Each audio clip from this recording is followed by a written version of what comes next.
siz ENTJmisiz yoki INFP? Ha, siz turganingizdek, bugun o'sha butun dunyo tan olgan mashhur psixologik test, shaxsiy tipni kodni aniqlovchi test MBTI, ya'ni Myers-Briggs testini o'tkazamiz. Ushbu test bizga ijtimoiy hayotda qaysi ritm bo'ylab harakatlanayotganimizni, kim bo'lib yashayotganimizni, qaysi kasb bizning qalb kasbimiz ekanini, ijtimoiy rolimiz qanday kechayotganini, umuman olganda nega men bundayman degan savolni javobini topishga yordam beradi. E'tibor bergan bo'lsangiz, insonlar jamiyatda ba'zi birlari bilan xuddi avvalgidan tanishdik, darrov til topishib ketasiz, ba'zilari esa xuddi o'zga sayyoradan kelgandek sizga sovuq yoki bo'lmasam sizni fikringizga zid fikrlar aytadigan boshqa insonlar bo'lib ko'rinadi. Xo'sh, demak, MBTI testini bugun siz bilan aniqlaymiz. Ushbu test o'z ichiga 16 xil tipni oladi. Ekranda ko'rib turganingiz kabi 16 xil tipni o'z ichiga oladi, ya'ni butun dunyo insonlari mana shu 16 xil tip ichida mujassamlashadi. Keyingi videoda men qaysi mashhur shaxslar qaysi tipga kirishini ham aytib o'taman. Ehtimol ular bilan siz ularni qaysi tiplarligini ko'rish orqali ehtimol o'zingizning imkoniyatlaringizdan, qalb kasbingizdan boxabar bo'lishingiz ham mumkin. Demak, MBTI testining sharti nimadan iborat? Men uni boshlashdan avval shu narsani ta'kidlashni istardim. Bu testda o'zingizni aldamasligingiz muhim hisoblanadi. Ya'ni savollarga shoshmasdan javob bering.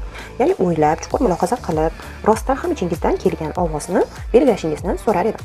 MBTI testi uchun sizga mana bunday qog'ozcha, qanday kichik turdagi qog'ozcha olib olishingiz mumkin qo'lingizga. Agar xotirangizga ishonsangiz, siz bor yo'g'i 4 ta harfni yodlab qolsangiz, shuni o'zi kifoya. Demak, tayyor bo'lsangiz, boshladik.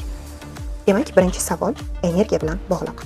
Ushbu savolga javob berayotganda siz ikki xil javobdan birini olasiz, yoki A javob yoki I javob.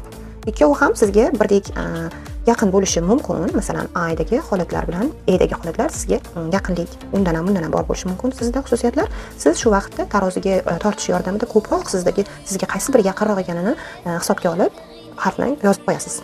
Demak, birinchisi A, extraversion, ya'ni siz odatda bayram ziyofatlaridan keyin o'zingizda quvnoq kayfiyat his etasiz.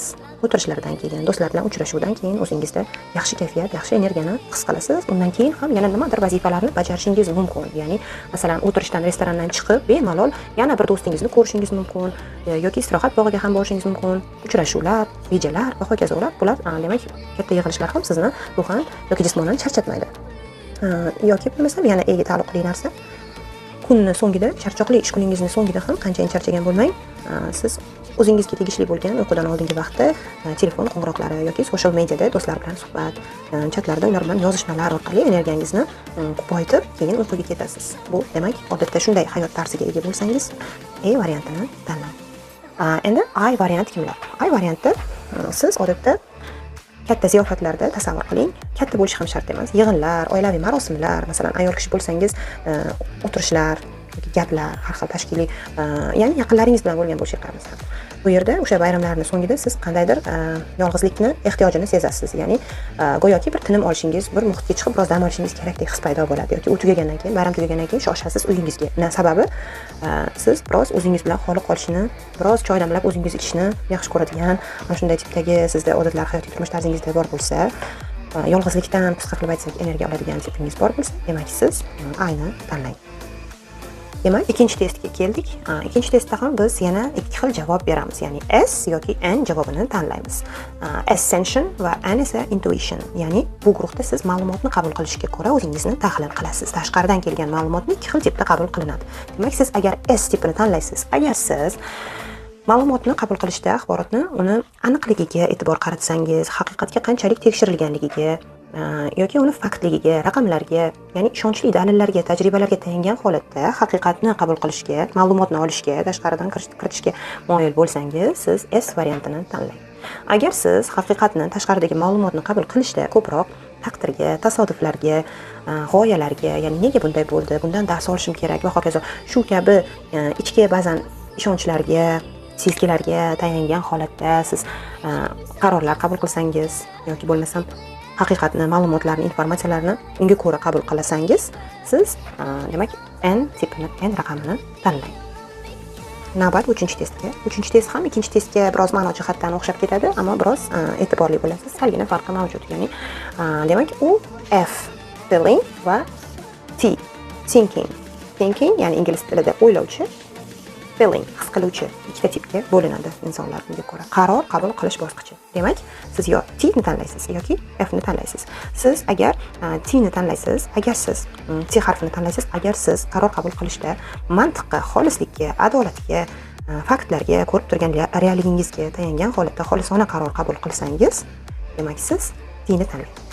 Biron bir ishda qaror qabul qilishda siz hissiyotlaringizni hisobga olsangiz, munosabatlardagi iliqlikni, mehr, muruvvat, bu kabilarni ham hisobga olgan holatda qarorlarni qabul qilsangiz, bu sizni F tipga kirishingizni bildiradi. Nihoyat 4-testga keldik. Ushbu testga ko'ra siz hayotni boshqarish uslubingizni tahlil qilasiz. Ya'ni unga ko'ra siz yoki J yoki P tipiga mansub bo'lasiz. Ikkita harfdan birini tanlaysiz. Demak, J ni aytaman. Agar siz hayotingizni boshqarish jarayonida siz aniq jadvallarni, aniq rejalarni yaxshi ko'rsangiz, ya'ni ular buzilsa siz asabiylashsangiz, ya'ni aniq rejalarni, masalan, chorshanba kuni bozorga boraman, soat 4 da, juma kuni uni qilaman, buni qilaman. Mana shunday rejalashtirib yashash siz uchun qulay bo'lsa va ularni buzilishi sizni asabiylashtirsa, siz J ni tanlang.